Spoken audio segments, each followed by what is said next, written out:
బాధలు నాకు బాధలు ఉన్నాయండి. నేను ఒప్పుకున్నాను దేవుడి సన్నిధిలో. ఎవరైతే చేతులు ఎత్తారో దేవుడు వాళ్ళ బాధలను తీసేస్తాడు. ఇప్పుడు ఇస్తారా? రైట్. ఇప్పుడు అండి, నీ వాక్యమే నన్ను బ్రతికి. కొంత మనుషులు మనం ఉదాహరణగా తీసుకుందామండి. అబ్రహాం ఎవరండి? విశ్వాసాన్ని అనుసరించారా? ఆయన విశ్వాసులు తండ్రి అని పిలువబడ్డా? ఆయన క్రియలు ఆడించారా, పాటించలేదా? క్రియలు పాటించారండి. ఎలా పాటించారు? రైట్ అండి, చూద్దాం. అబ్రహాం గారికి అండి, ఆయన పుట్టక దేవుడు మాట్లాడితే 20 సంవత్సరాలు వాక్యం ఎవరో కాదండి, యేసుక్రీస్తు. మనం ధ్యానిస్తున్నది ఇప్పుడు యేసుక్రీస్తు గారి గురించి. సో ఇప్పుడు ఏం చెప్పాలనుకున్నా అంటే, కొన్ని నెలలుగా ఈ సంఘానికి ఎప్పుడన్నా వచ్చినప్పుడు, అవకాశం వచ్చినప్పుడు నాలో దేవుడు మాటలు పెట్టాడు కొన్ని. ఆ రోజు ప్రభువా నువ్వు అవకాశం ఇచ్చినప్పుడు నీ సంఘంతో నేను పంచుకుంటాను అని దేవుడి దగ్గర ఎప్పుడు కూడా మనం చేసుకుంటా ఉండేవాడిని. సో ఇవాళ అది మనం ధ్యానిద్దాము. మొదటిగా ఈ అవకాశం ఇచ్చిన దేవునికి కృతజ్ఞత చెల్లిస్తున్నాం. తర్వాత దేవుని పాస్టర్ గారికిను దేవుని సేవకులకి యేసుక్రీస్తు నామములో కృతజ్ఞతలు చెల్లిస్తున్నానండి. సో ఇప్పుడు అందరూ దయచేసి వినండి. ఎందుకంటే ఈ మాటలు గత 6 నెలలుగా అనొచ్చుకోవచ్చు. నేను ఇక్కడ సాక్ష్యం చెప్పి దేవుడు ప్రేరణ ద్వారా 2 years అయిపోతుందండి. తర్వాత నుంచి దేవుడు కొన్ని 6 నెలలుగా దేవుడు నా హృదయంలో కొన్ని మాటలు పెట్టాడు. ఏంటంటే, సంఘముతో నువ్వు ఎప్పుడైనా అవకాశం వచ్చినప్పుడు, నేను నీకు అవకాశం ఇచ్చినప్పుడు ఈ మాటలు పంచుకో అని దేవుడు హృదయంలో పెట్టాడు. అయ్యే నేను చెప్పడం జరుగుతుంది, కానీ నా సొంతంగా ఎక్కడ ధ్యానించండి మనం ఇప్పుడు. సో వాక్యం చదివే వాళ్ళందరూ నాకు దయతో క్షమించండి. నాకు నేనే చదవడం అలవాటు. సో మనందరం ప్రశాంతంగా వాక్యం విందాము. నేనే చదువుతాను, మనందరం వాక్యం ధ్యానిద్దాము. రైట్.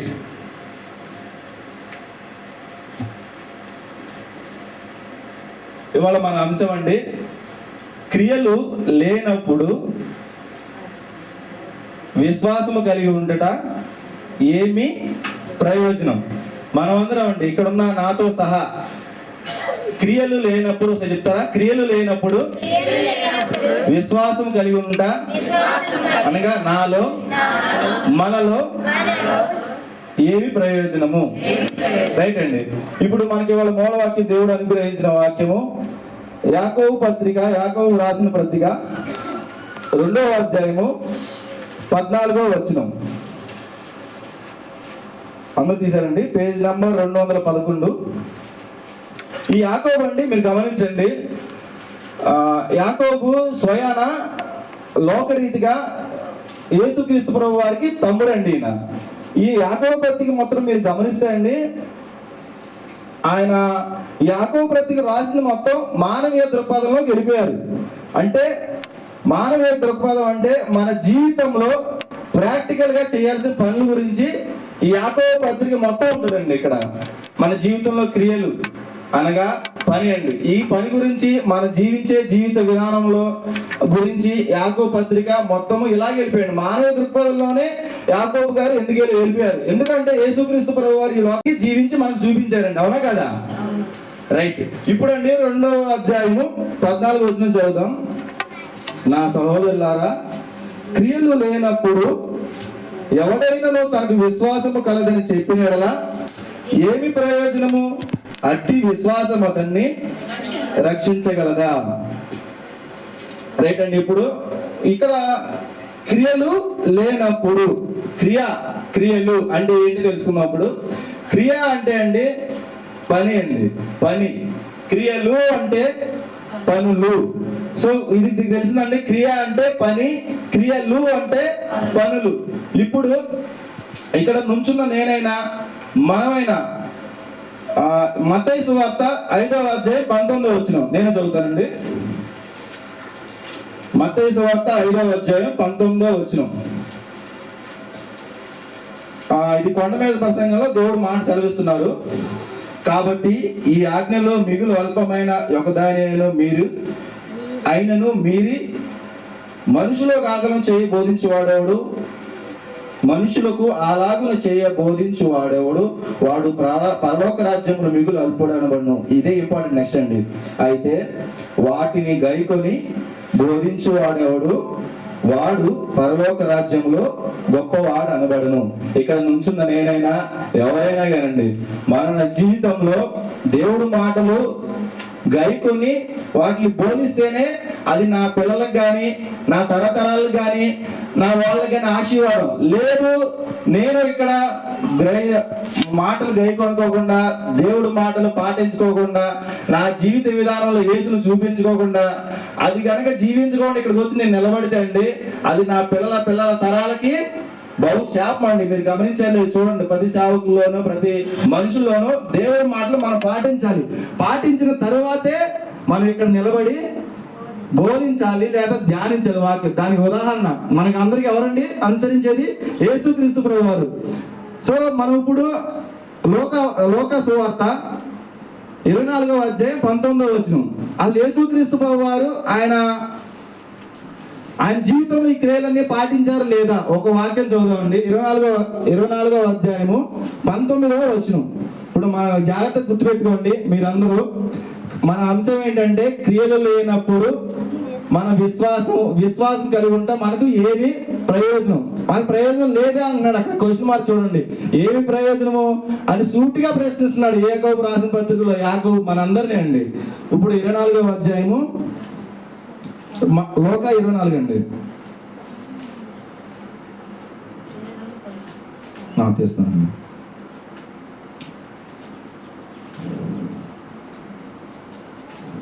రైట్, ఇక్కడ యేసుక్రీస్తు ప్రభువారికి ఉందండి. ఆయన అవి ఏమని వారి అడిగినప్పుడు వారు నజరేయుడైన యేసును గూర్చిన సంగతులే. ఇక్కడ చూడండి, ఆయన అనగా ఆయన అంటే ఎవరో కాదండి, యేసుక్రీస్తు వారు. ఆయన దేవుని ఎదుటను ఫస్ట్ మన ఎవరెందుకు భయభక్తులు కలిగి ఉన్నారండి? దేవుని ఎదుట. యేసుక్రీస్తు వారే ఈ భూమి మీదకి వచ్చి ఫస్ట్ మొదటగా చేసింది తండ్రి అయిన ఎదుటను ప్రజలందరి ఎదుటను మనందరి ఎదుటండి యేసుక్రీస్తు వారు. తర్వాత 3వ మాట, క్రియలలోను వాక్యములోను శక్తి గల ప్రవక్తయే ఉండెను. ఆయన మొదట క్రియ చేయకుండా వాక్యాన్ని ప్రకటించారండి. దేవుడి నామానికి స్తోత్రం. ఏం పర్లేదు, దేవుడు నాకు మంచి వాసిచ్చారు. కరెంట్ పోయిందన్న. రైట్, ఇప్పుడు యేసుక్రీస్తు ప్రభువు వారు ఈ భూమి మీదకి వచ్చండి. ఆయన చేయకుండా ఎప్పుడు మనకు వాక్యాన్ని బోధించలా. మొదటిగా ఆయన ఈ భూమి మీదకి వచ్చి వాక్యము చెప్పే ముందు ఆయన పాటించి చూపించారు. దానికి ఉదాహరణ ఇక్కడ వాక్యం అండి. ఆయన క్రియలలో ఇక్కడ ముందు తీసి వాక్యం అని పెట్టొచ్చు కదా. పరిశుద్ధాత్మ దేవుడు వాక్యంలో, ఆయన వాక్యంలోను క్రియల్లోను ఫస్ట్ వాక్యం పెట్టి తర్వాత క్రియలను పెట్టొచ్చు కదా. ఎందుకు పెట్టలేదు పరిశుద్ధాత్మ దేవుడు? ఫస్ట్ నువ్వు బోధించేప్పుడు బోధించుకోక ముందు నువ్వు వెళ్ళి క్రియల్లో పాటించు. ఈ వాక్యం అండి. ఎందుకు ఈ వాక్యం చూపించారంటే మనకు అందరికీ మనం అందరూ అనుసరించేది ఫస్ట్ యేసుక్రీస్తు ప్రభువారిని.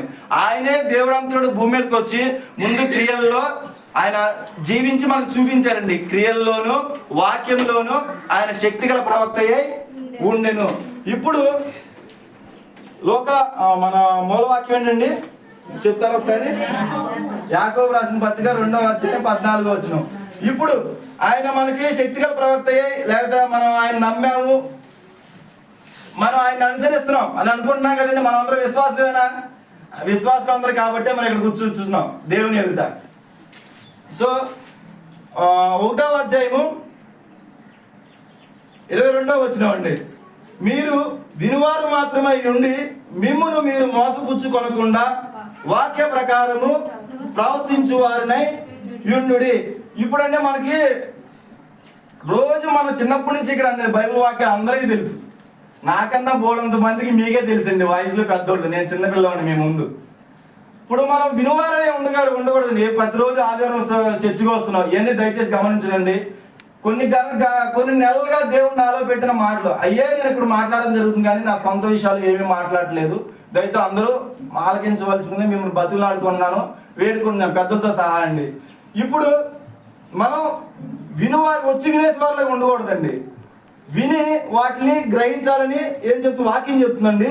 మీరు వినువారు మాత్రమే ఉండి మిమ్మల్ని మీరు మోసపుచ్చుకొనుకోకుండా ఏం చేస్తున్నామండి?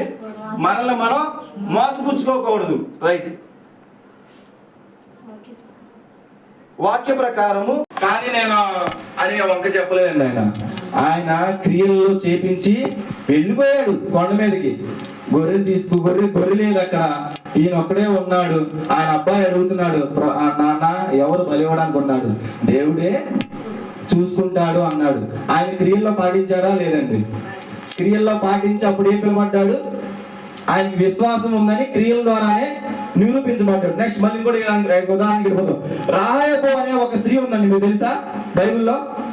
రాహాబు అనే వేశ్య. రాహాబు అనే ఆమె వేశ్య కదండి. ఆమె కూడా దేవుడు విశ్వాసపాత్రులు చేశాడు. ఎలా చేశాడండి? నాకు విశ్వాసం ఉందని ఆమె చెప్పలేదండి, క్రియల్లో చూపించింది. ఏమనంటే అండి, ఐగుప్తు నుండి ఇశ్రాయేల్ని రప్పించిన దేవుడు వాళ్ళకి శ్రమ లేక ఒక దేశాన్ని చూడడానికి వెళ్ళినప్పుడు, ఆ రాజు వెళ్ళినప్పుడు, వేగులు వారు వెళ్ళినప్పుడు ఆమె దేవుడి యందు విశ్వాసం ఉందని మనసులో పెట్టుకోలేదండి.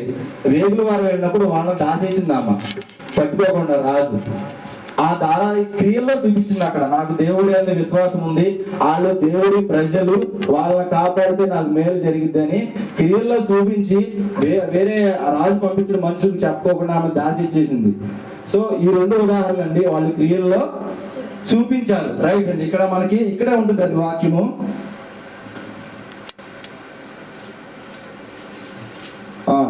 21వ వచనం అండి. మన పితరుడైన అబ్రహాము తన కుమారుని ఇస్సాకును బలిపీఠం అర్పించినప్పుడు అతడు క్రియల వలన నీతిమంతుడని తీర్పు పొందలేదా? విశ్వాసము అతని క్రియలతో కూడి కార్యసిద్ధి కలుగు చేసిన నీవు క్రియల మూలంగా అతని విశ్వాసము పరిపూర్ణదని గ్రహించుచున్నావు కదా. రైట్ అండి. ఇప్పుడు మన అబ్రహాం గురించి రాహాబ్ గారి గురించి ఇక్కడే ఉంటుందండి. సో మనం ఇప్పుడు రాహాబ్ గారి గురించి 24వ వచనంలో ఉంటుంది. రాహాబను వేసి కూడా దూతలను చేర్చుకుని వేరొక మార్గం వారికి వెలుపలికి పంపి చేసినప్పుడు క్రియల మూలంగా నీతిమంతురాలని అంచబడిన కదా. రైట్ అండి. ఇప్పుడు చూసి నేర్చుకోవాల్సింది మనము క్రియలండి. ఎక్కడికి వెళ్ళినా క్రియలండి.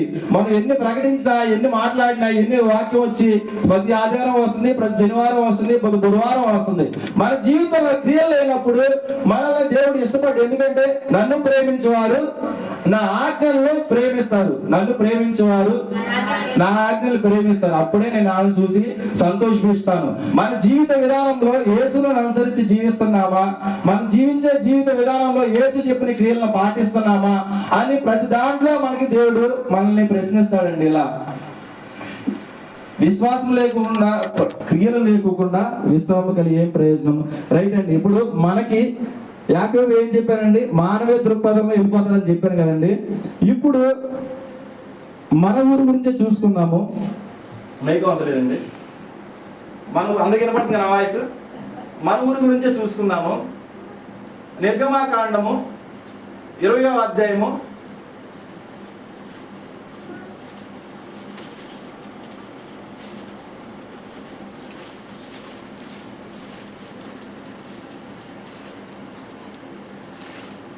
30వ వచనం కదా, 32వ అధ్యాయం వద్దాము. Page number 72. ఇప్పుడు పేజ్ నెంబర్ 72, 32వ అధ్యాయం వద్దామండి. ఇప్పుడు అందరూ ఇటువంటి చూడండి ఒకసారి. ఐగుప్తు నుంచి ఇశ్రాయేలుని బయట రప్పించింది ఎవరండి? మోషే ద్వారా దేవుడు బయట రప్పించాడు. ఐగుప్తు నుంచి ఇశ్రాయేలు ప్రజలను రప్పించడానికి దేవుడు ఎన్నో సూచక్రియలు అక్కడ చేశాడండి. ఇశ్రాయేలు పట్ల తెగులు రప్పించాడు, లేకపోతే నానా బాధలు రప్పించాడు ఐగుప్తులకి.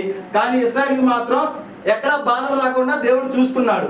సో అలా వచ్చేసి దేవుడు ఐగుప్తు నుంచి ప్రజల్ని మోషే ద్వారా బయటికి రప్పించాడు. బయటికి రప్పించిన తర్వాత అండి ఎర్ర సముద్రం వచ్చింది. మధ్యలో ఎర్ర సముద్రం వచ్చింది, చాలా అవసరం వచ్చింది. దేవుడు తీర్చాడా లేదా?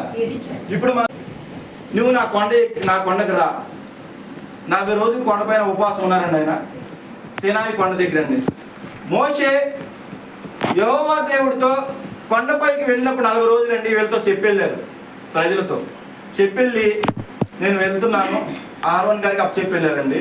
అప్పచెప్పెళ్ళినప్పుడు జాగ్రత్తగానండి ప్లీజ్. వెళ్ళినప్పుడు 40 రోజులు అవుతుంది. 40 రోజులు దాదాపు అయిపోతుంది. వీళ్ళు 35-38 రోజులు అయిపోతుంది. అప్పటి వరకు ఎన్ని అద్భుత కార్యాలు చేశాడు దేవుడు. ఇశ్రాయేల్ పట్ల దేవుడు ఆ సముద్రాన్ని చీల్చాడు. తెగులు వాళ్ళకి రప్పించిన ఆపాడు. మళ్ళీ నానా కార్యాలు అరణ్య గృహంలో ప్రవేశించడంగా దేవుడు సహాయం చేశారు లేదండి వాళ్ళందరికీ.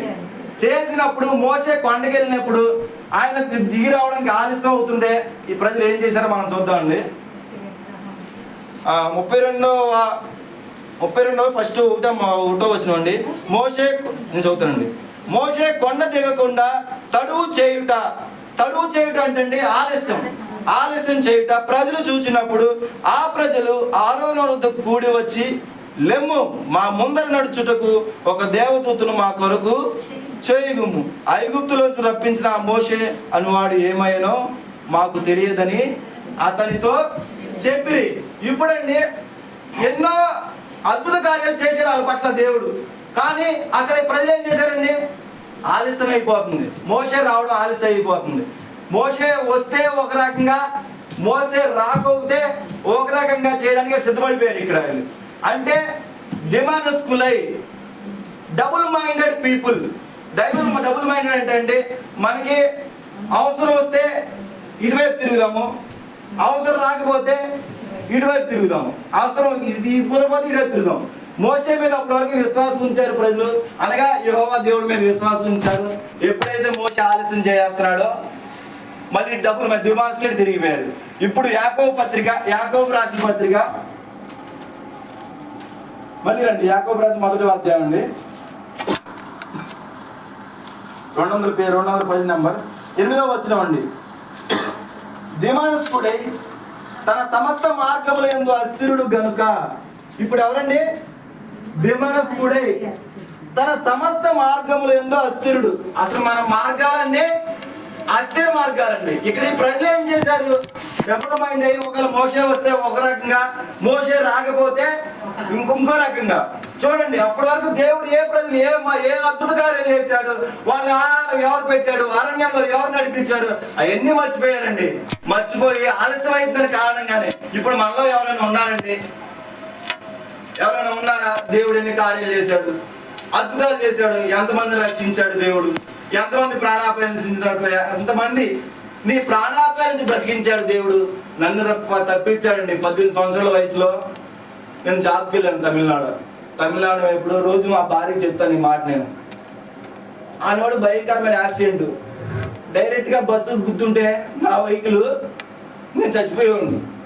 నేను డ్రైవర్ బస్సు వ్యాన్తో అవుతున్నాడు, నేను పక్క కూర్చున్నా కొండల ప్రాంతం. ఆనాడు కనుక చాలా ఫాస్ట్లో ఉన్న డ్రైవర్, వర్షం పడుతుంది. ఆనాడు కనుక దేవుడు తప్పించిపోయి అనుకుంటాండి, డైరెక్ట్గా బస్సు గుద్దేసేవాడు, అక్కడ స్పాట్ డెడ్ అయిపోయి ఉన్నాను. దేవుడు ఎందుకు బతికించాడు అండి?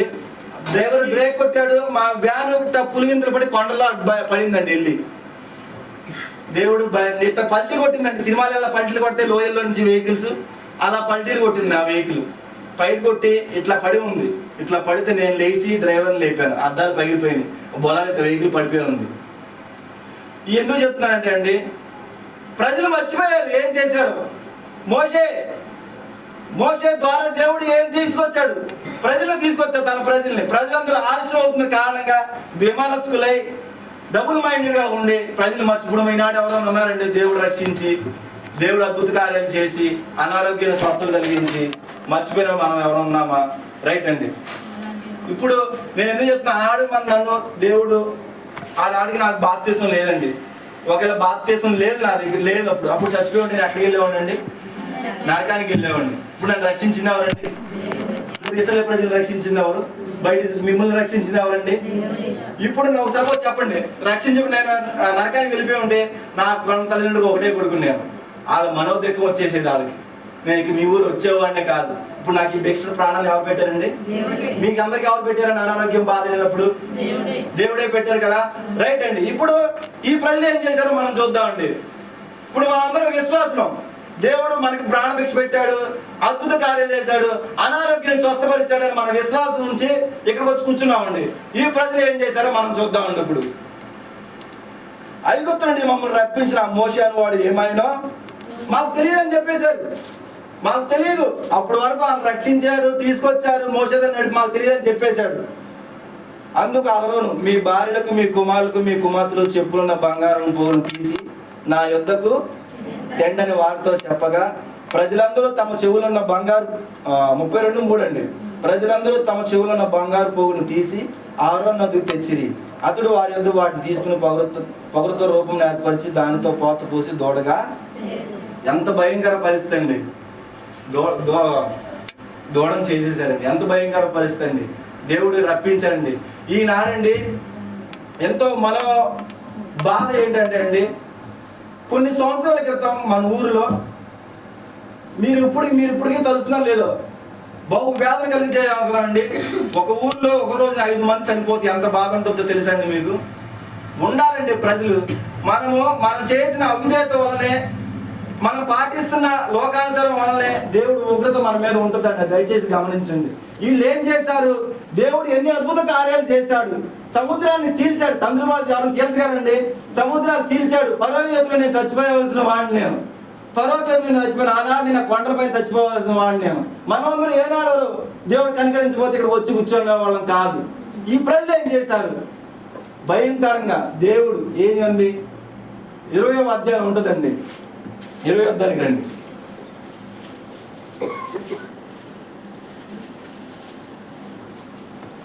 20వ అధ్యాయం నిర్గమాకాండము పేజ్ నెంబర్ 61, 2వ వచనం. దేవుడు 10 ఆజ్ఞలు అనుగ్రహించాడండి మనకి. నేను తప్ప వేరొక దేవుడు నీకుండకూడదు.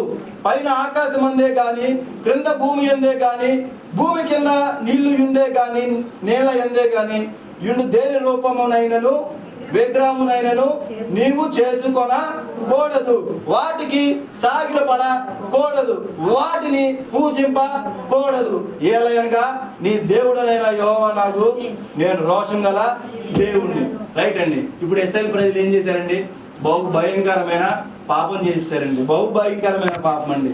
ఆ పాపం వల్ల అండి సుమారుగా ఆ ఇన్సిడెంట్ మూలంగా ప్రజలందరూ బంగారాలు తీసుకొచ్చి ఇచ్చారు కదండి, దాంతో దూడం చేసేసారు. ఈ మైక్ ఆఫ్ చేయడానికి కారణం అంటే ఉందండి వాళ్ళు. ఎందుకంటే దూడం చేసేసారు, దేవుడిని మర్చిపోయారు. ఇంకా ఈ దూడేలోనే దేవుడు చూసిన దేవుడికి ఇష్టం లేనిది ఏంటండి? నీవు చేసుకొనకూడదు ఏ రూపమైనను, దేని రూపమైనను విగ్రహమునైనను నీవు చేసుకొనకూడదు. కరాఖండిగా చెప్పేశాడండి దేవుడు. వీళ్ళు ఏం చేశారండి? దూడం చేసేసారు. అప్పుడు ఏం జరిగిందండి? 32వ అధ్యాయం 32వ అధ్యాయం రండి. 32వ అధ్యాయం 28వ వచనం అండి. లేవీయులు మోషే మాట చెప్పున ఆ దినమున ప్రజల్లో ఇంచుమించు 3,000 మంది కూలిరి. 26వ వచనం రండి.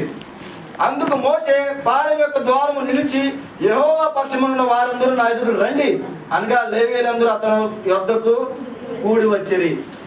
ఒకవైపు వీళ్ళు ఉన్నారు, ఒకవైపు ఇంకోళ్ళు ఉన్నారు, మోషేని అగైనెస్ట్ ఉన్నవాళ్ళు. ఆ ఇన్సిడెంట్ దూడ చేసుకుంటాం మూలంగా అండి 3,000 మంది అండి. ఇక్కడ రాసిందిగా ఇంచుమించు 3,000 మంది కూలిరి. ఇప్పుడు మన పరిస్థితి ఏంటండి? మన పరిస్థితి ఏంటి?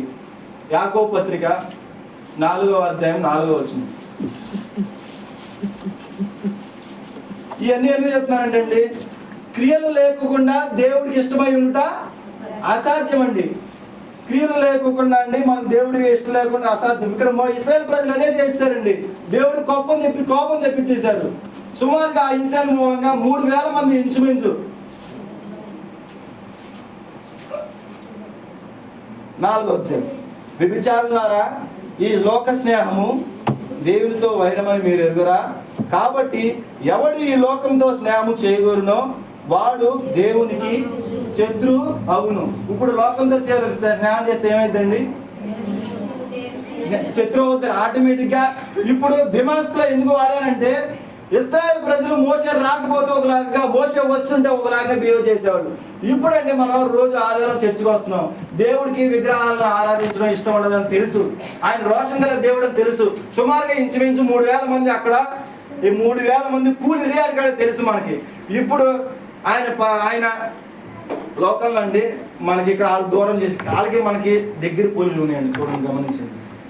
లోకంలో క్రైస్తవుని ఎరగని వాడు వచ్చి మనకి దూడ వెళ్ళకూడదని మనకు తెలుసు, వాక్య ప్రకారం వాళ్ళు. ఎందుకంటే వాక్య ప్రకారము ప్రవర్తించు వారునై ఉండండి. మనం ఇక్కడ ఎన్ని ఆదివారాలు వచ్చినా, ఎన్ని బుధవారాలు వచ్చినా, ఎన్ని శనివారాలు వచ్చినా వాక్య ప్రకారం మనం ప్రవర్తించకపోతే ఈ దేవుడికి ఇష్టం ఉండదండి. ఏమైనా మీరు క్రైస్తవులుగా మీరు ఎన్ని క్రిస్మస్కి వచ్చి డబ్బులు ఇవ్వండి, లేకపోతే సేవకి డబ్బులు ఇవ్వండి, లేదని దేవుడికి ఇష్టం ఉండదండి. మొదట ఆయన వాక్య ప్రకారం మనం ప్రవర్తించి తీరాల్సిందే అండి.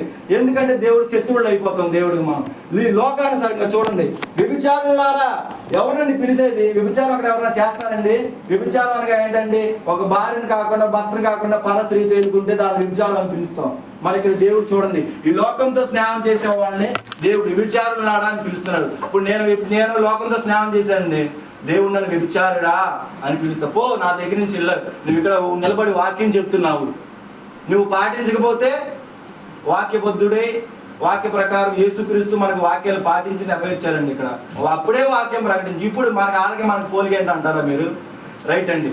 మన గ్రామంలో మనకందరికీ తెలుసు, ఆ కార్యక్రమం వచ్చినప్పుడు ఎంతమంది విధేయత చూపించారు దేవుడి మాటలకి? ఇదేనండి దేవుడు ప్రశ్నించమన్నది. ఎంతమంది మనం వెళ్ళకూడదు, ఎంతమంది విధేయత చూపించారు? దేవుడికి ఇష్టం ఉండదు 10 ఆజ్ఞల్లో ఒకటి, ఏ రూపమైనను ఏదేను సాగిలు పడకూడదు అనగా మనం వెళ్ళకూడదు. ఎంతమంది ఆ రోజు బంగారం తీసుకొచ్చి ఇచ్చారండి మోషే ఆరోన్ గారికి పోకపోయడానికి? ఎంతమంది డబ్బులు ఇచ్చారండి ప్రత్యక్షంగా పరోక్షంగా? దేవుడు ఒప్పుకుంటాడండి ఆ జీవితాన్ని, క్రియల్లో చూపించిన జీవితాన్ని ఒప్పుకుంటాడండి? చెప్పడండి. దేవుడు 10 ఆజ్ఞలో ఒకటి మాట కాదా అది? ఇది ఎందుకంటే అండి, క్రైస్తవులు మనమే అండి, 10 మంది ఒకరిని దేవుడు తీసుకోవాలి, మనమే వెళ్ళి అక్కడ దిమాన్స్కులై, అంటే ఒకరు ఆదివారం వస్తే మందిరానికి వస్తాము, ఆ కార్యక్రమం వస్తే అక్కడికి వెళ్ళిపోయి పాలు పంచుకుంటుంది. దేవుడు అన్నాడు, ఒప్పుకోడండి. ఎందుకంటే దేవుడు వ్యభిచారులారా, ఈ లోకంతో స్నేహం చేసే వాళ్ళని వ్యభిచారులారా దయచేసి మీరు గమనించండి. ఎప్పుడు మిమ్మల్ని బతిమలాడుకునేది ఏంటంటే, మేము యేసుక్రీస్తుని నమ్మిన వాళ్ళం, అమ్మా మేము పాలు పంచుకోకూడదు, మా దేవుడు ఒప్పుకోడు, దేవుడికి మేము శత్రువులు అయిపోతాం. ఇక్కడ ఇవ్వండి, దేవునికి శత్రువు. ఇప్పుడు మనం ఎన్ని ఆధారాలు వచ్చినా, ఎన్ని శనివారాలు వచ్చినా వాటిలో పంచుకుంటే మన శత్రువులు అయిపోతావా లేదండి? పక్కింటోడు వచ్చి 15 రూపాయలు మన ఆరోగ్యం బాగాపోతే హెల్ప్ చేస్తాడండి? చేస్తాడని స్వస్థపరుస్తాడండి, మనల్ని స్వస్థపరుస్తాడా? ఫ్రీగా 10 రూపాయలు ఇస్తారండి, 100 రూపాయలు ఇస్తారా పని ఫ్రీగా? ఎవరు? ఇప్పుడు ఆటోమేటిక్గా ఆ కార్యక్రమంలో మనం పాలు పంచుకుని శత్రువులు ఎందుకంటే మనం అయిపోవటం అండి దేవుడికి. చూడండి, ఎందుకు ఈ మాటలు చెప్తున్నానంటేనే, ఎందుకు మాటలు దేవుడు నా హృదయంలో పెట్టాడంటే, 5 మంది ఒకే రోజు అండి, అది భయంకరమైన విషయం అండి. ఇప్పుడు మనం వాటిలన్నింటి జోలికి వెళ్ళొద్దండి. ఎందుకంటే ఆ ప్రజలు మోషే అక్కడ వినుకోకుండా దూరం చేసుకున్నారండి. ఇప్పుడు కనుక మనం దేవుడి మాట వెనకపోతే మన ఇంట్లో మన శ్రమలు కొని తెచ్చుకున్నట్టే అండి. దేవుడికి శత్రువు అయిపోతాం, దేవుడు మనల్ని విడిచిపెట్టేస్తాడు. రేపు వచ్చే సంవత్సరం నుంచి అయినా కానీ మీరు అనొచ్చు, మేము వెళ్ళలేదు అనొచ్చు.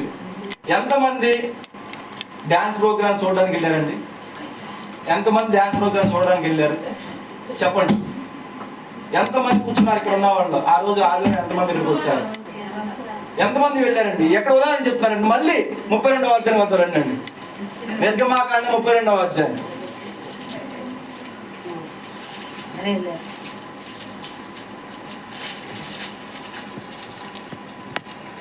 32వ అధ్యాయం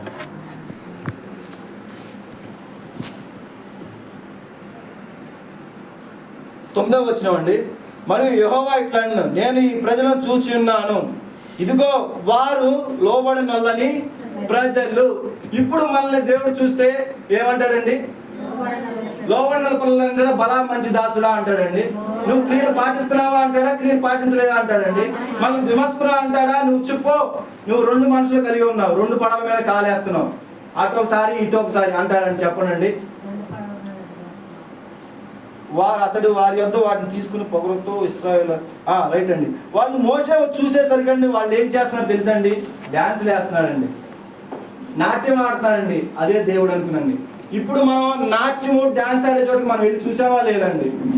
ఒక ఎగ్జాంపుల్ చెప్పడం నన్ను, ఈ దేహం ఎవరిదండి? దేవుడి ఆలయం కదండి. ఇప్పుడు మీరు మందిరానికి వచ్చి చెత్త బయటకు అయిపోకుండా మందిరంలో వేస్తారండి? ఎవరైనా వేస్తారా చెప్పండి? వేస్తే ఎంత శాపం అండి? మన తరతరాలకి శాపం వచ్చేస్తుంది. ఎందుకంటే దేవుడు ఆలయం ఇది. అలాగే ఇప్పుడు ఈ దేహం ఎవరి ఆలయం అండి? దేవుడు నివసించిన ఆలయాన్ని మనం వెళ్ళి ఆయన పవిత్రమైన చోట ఉంటాడా, పరిశుద్ధమైన జీవితం దగ్గర ఉంటాడా? ఇప్పుడు లోక నాట్యాలు లోక అంశాల దగ్గరికి మనతో పాటు ఆయన వస్తాడా రాడా చెప్పండి. మన ఆటోమేటిక్గా దేహం అనే ఆలయాన్ని మనం అపవిత్రపరుస్తున్నామా లేదా? అపవిత్రపరిచినప్పుడు మన ఆలయాన్ని ఊరుకుంటాడా దేవుడు? శిక్షించడా? అదే అండి నేర్చుకోవాల్సింది. మనం చూస్తున్నాం ఏంటంటే ఇక్కడికి వచ్చేసి వాక్యాలు చదవటం కాదు, బైబిల్ చదవటం కాదు, పాటలు పాడటం కాదు. నీ క్రియల్లో దేవుడు చూపిస్తున్నావా? నీ క్రియల్లో దేవుడు చూపిస్తున్నావా అడుగుతున్నాడు.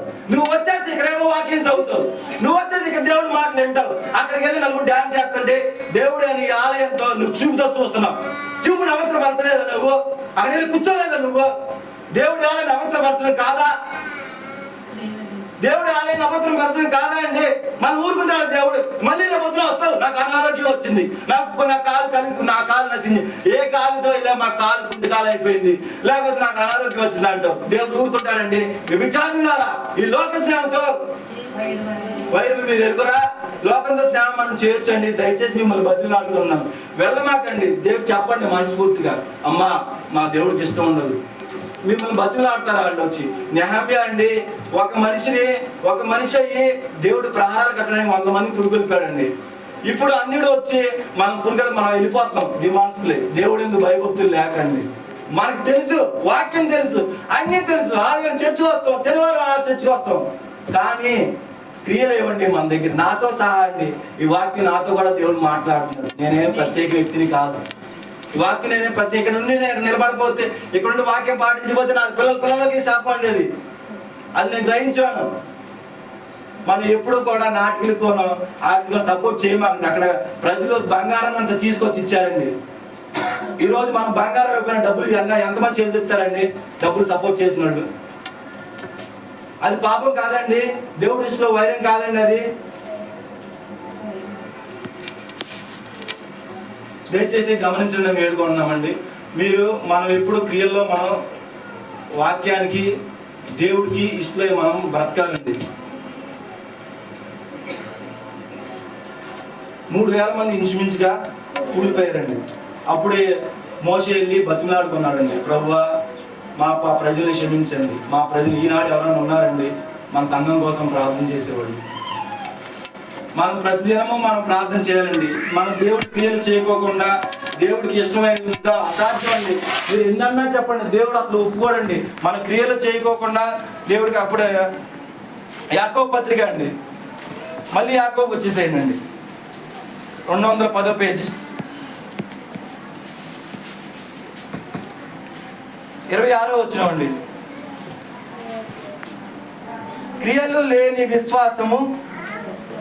క్రియలు లేని విశ్వాసము మృతము అండి. ఇప్పుడు ఈ విషయం ఎందుకు చెప్పానంటే అండి, కొలస్సీయులకు రాసిన పత్రిక 3వ అధ్యాయము 5వ వచనం, 180 పేజ్ నంబర్ 180 దగ్గర ఉంటుందండి. 183 కొలస్సీయులకు రాసిన పత్రిక 3వ అధ్యాయము 5వ వచనం, కావున భూమి మీద ఉన్న మీ అవయములను అనగా జారత్వమును, అపవిత్రతను, కామాతురతను, దురాశను, విగ్రహారాధన అయిన ధనాపేక్షను చంపివేయుడి. వాటి వలన దేవుని ఉగ్రత అవిధేయుల మీదకి వచ్చును. ఇప్పుడు చెప్పండి, మనము విగ్రహాల మీద ఆశ ఉన్నవాళ్ళమా కాదా? విగ్రహారాధన అంటే ఏంటో కాదండి, దేవుడి కన్నా ఏది ఎక్కువ ప్రేమించినా అది విగ్రహారాధన. అప్పుడు దేవుడు మనల్ని ఒప్పుకుంటాడండి. దేవుని ఉగ్రత మన మీద రాదా? అవిధేయులం కాదా అండి? మనం ఇప్పుడు అక్కడికి వెళ్ళిన వాళ్ళందరూ ఇక్కడ ఎవరైతే ఎంతమంది కూర్చున్నారో, ఎంతమంది వాక్యం విన్నారు, ఎంతమంది వాక్యం చదువుతున్నారు, ఎంతమంది పాటలు పాడుతున్నారు, అక్కడికి వెళ్ళి కూర్చోలేదా అండి ఎవరు? దేవుడు ఒప్పుకుంటాడండి. దయచేసి గమనించింది నా మాటలు కాదండి, దయచేసి గమనించండి. మనం ఇప్పుడు విధేయులమా చెప్పండి? క్రియల్లో దేవుడిని పాటిస్తున్నామా పాటిస్తలేదు చెప్పండి అండి. ఇప్పుడు మనకి పాటించకపోతే ఏమొస్తుంది మన మీదకి? ఉగ్రత. వాటి వలన దేవుని ఉగ్రత అవిధేయుల మీద. ఇప్పుడు మన అవిధేయులకు ఎవరికి వస్తామా? నాతో సహా అండి, నేనేమికి ఎగ్జామ్షన్ కాదు, దేవుడికి అవిధేయుల మీదకి వచ్చు. మన అవిధేయుల కింద ఉంటాం, విధేయుల కింద ఉంటాం చెప్పండి. మన దేవుడి మందిరానికి వస్తున్నప్పుడు దేవుడి క్రియలు పాటిస్తే అండి మన తరతరాలని దేవుడు దీవిస్తాడే. ఇప్పుడు బైబిల్ గురించి ఆదివారం చర్చకు వచ్చేసి ఇక్కడ ఉన్నాయి చూడండి, జారత్వం అంటే భూమి మీద ఉన్న మీ అవయములను అనగా జారత్వం అంటే ఏంటండి? లైంగిక కోరికలండి, లైంగిక కోరికలు, వ్యభిచారం అనగా మనం ఇక్కడ ఆదివారం చర్చికి వచ్చేస్తాం. ఇప్పుడు నేను ఆదివారం చర్చికి వచ్చేస్తాను, వచ్చేసేసి నాకు పెళ్ళయింది, నేను పెళ్ళై కాడ నా వేరే భార్యతో మాట్లాడితే అది లైంగిక కోరిక. ఉన్నారా ఎవరండి ఇక్కడ ఎవరైనా ఈరోజు పెళ్ళై కూడా నువ్వు భార్యతో మాట్లాడుతావు, వేరే భార్యతో పెళ్ళి కూడా వేరే భర్తతో మాట్లాడుతున్నావు, అది దేవుడు ఒప్పుకుంటాడండి? ఎవరైనా ఒప్పుకుంటాడండి? ఎన్నాళ్ళు నువ్వు ఆదివారం చర్చికి వస్తావు, ఎన్నాళ్ళు నీ బ్రతుకులు మార్చుకోవు నువ్వు? ఎవరైనా ఒప్పుకుంటాడండి? దేవుడు ఉగ్రత వస్తే ఒప్పుకుంటాడా? నీ అవిధేయత వలనే, నీ వ్యభిచారం వలనే, పరాయి స్త్రీతో పరాయి మొగుడితో మాట్లాడటం వలనే నీ పిల్లలు నష్టపోతున్నారు, నీ తరతరాలు నష్టపోతున్నాయి. ఎవరైనా గ్రహిస్తున్నారండి? వాళ్ళ ఈ ఊర్లో ఎంతమంది అండి దేవుడు ఉగ్రత అండి. నేను పెళ్ళిని కానీ గమనిస్తున్నామండి. మనందరం సుమారు 5 మంది చనిపోతే బాధ అండి, కృంగిపోవాలండి, కుళ్ళు ఏడవాలండి ప్రజలు. అవిధేయత అండి. జీవ మరణములు ఎవరు వశమండి? మరణం తప్పించడం ఎవరు వశమండి? కీర్తన 116:8 ఓపెన్ చేయండి. కీర్తన 116:8.